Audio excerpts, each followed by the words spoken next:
up the peanut butter bars that were just peanut butter and the chocolate. Playing around with it a little bit, and you can play around with it also. I've got my chocolate melting here on the stove. You know what? That just is just all the way gorgeous all the way around. In this bowl, I have got 2 cups of graham cracker crust that have just been ground up slightly and everything else. To that, I am going to add 2 cups of powdered sugar, and then we've got a half a cup of butter and 1 cup of peanut butter that we're all going to mix up there. Let me grab a spatula real quick.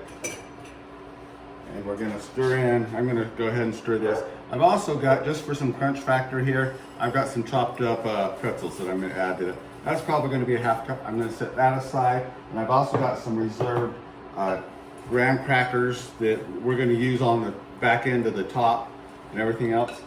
I'm going to also turn it into almost a s'more thing. I was sitting there going like, hey, we've got all these graham crackers in here. Let's go ahead. And what's better than graham crackers, chocolate, and marshmallows with some peanut butter? You know, that's ideal s'more. So I think I'm going to call these more of a s'more bar than a peanut butter bar. So I've got the powdered sugar, the graham crackers, and the pretzels. So that's about a half cup of chocolate pretzels. We've got 2 cups of powdered sugar and 2 cups of graham crackers. On the graham crackers also too, if you don't want to use graham crackers, use vanilla wafers or uniced animal cookies or something like that. That will also work in this recipe as well. So now I'm going to add the 1 cup of creamy peanut butter. You can use chunky if you want. Doesn't bother me any bit. Or you can even switch out to like a cashew butter. You can switch out to the other thing. You can do like an almond butter, or even nowadays you've got a mixed nut butter that Costco sells. So you can go that direction also. And then we're just going to mix this well up and get it spread in our cake pan here. And then we're going to top it off with the melted chocolate here. Remember, like, subscribe, and share any of these cooking. I've tried to make it as easy as possible for everybody. Simple and easy. Life's getting way too busy. Me personally, I like to have everybody slow down a little bit, but hey, I don't think that's expected much in life anymore. So as soon as I get this mixed up here,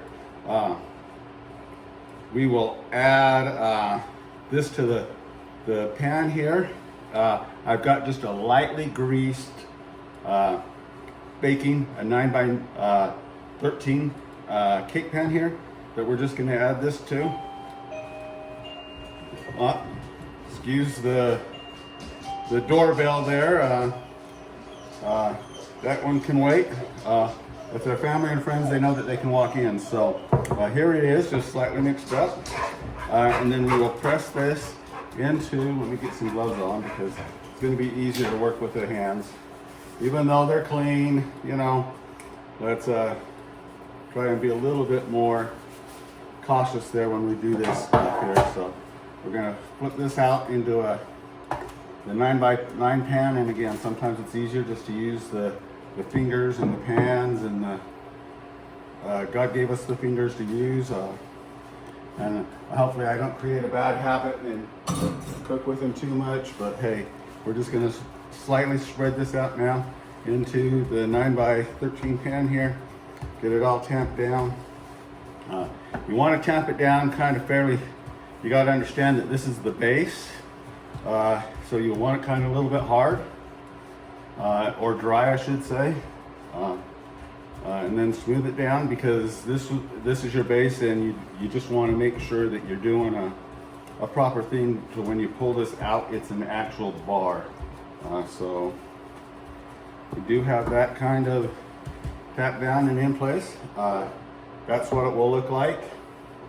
Then we will take our chocolate here and turn that off. This chocolate is just absolutely gorgeous. I've added, this is just 1 package of chocolate chips with about a tablespoon of coconut oil. The coconut will help it stay a little bit soft, and it will also give it a little bit of a shine.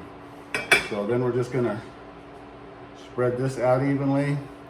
Gonna be a nice little thick layer. Again, this is fairly easy to do. Quick and simple.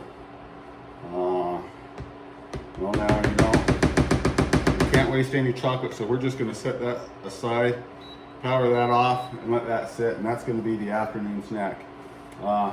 Sorry about that, we'll have to edit that out. Just couldn't help myself.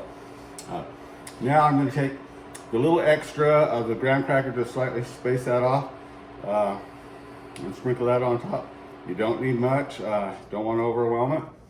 I'm also gonna take some of these leftover pretzels, put them on top. Now also too, another good thing you can do is with this melted chocolate, if you want it a little bit spicy, go ahead and add either some cayenne or some chipotle peppers to your melted chocolate. That will give it a little bit of heat, which would really be super good. I would also, if you want, add a little bit and turn it into more of an adult party here, and add a little bit of, you've got the whiskey, the peanut butter whiskey out there, you've got like a pecan whiskey or something like that, that you can add to the graham cracker mixture before you pat it down. I would add it in with the butter. So we're just gonna add some marshmallows to the top. Two things here. I'm just gonna use my mini blowtorch here to toast these up a little bit. If you want, you can throw these under the broiler and toast them up. If you're using the large marshmallows like this, making them individual servings a little bit, I would go ahead and be careful with the broiler because you might burn the top part of your chocolate. But if you use the mini marshmallows, I would just cover all in mini marshmallows. Make sure none of the chocolate's exposed, and then throw it underneath the broiler for a little bit. See if I can get this thing going now. Well. Okay, so there's my mini blowtorch. And then we'll just slightly toast all these around. You can either burn them, you can get them on top. Some people like them burnt, some of them like them lightly toasted. As you can see, this went together fairly quick. I'm gonna get these all toasted up. Again, remember, like, share, and subscribe. Hopefully this channel will take off and you guys can have whatever you guys want to go here. And we can go from there. If you got any more suggestions that you would like, let me know on that. Whoop. So I do have friends around here that like their marshmallows toasted, so it's okay to burn some of these ones. Some of them like them golden brown toasty. That's my preference, is the golden brown toasty like. So you'll see that I'm kind of like lightly toasting these and not burning too many, because I'm probably going to be eating most of these anyway. And again, go ahead and let some of them burn. That's just adding the character, and some of your friends would probably really enjoy that anyway. So that's all I have for today. I'm not going to taste these today because you can see how good they look anyway, and you can't taste over the camera. So I'm going to get these toasted up. I'll probably send another picture after I get these all toasted up.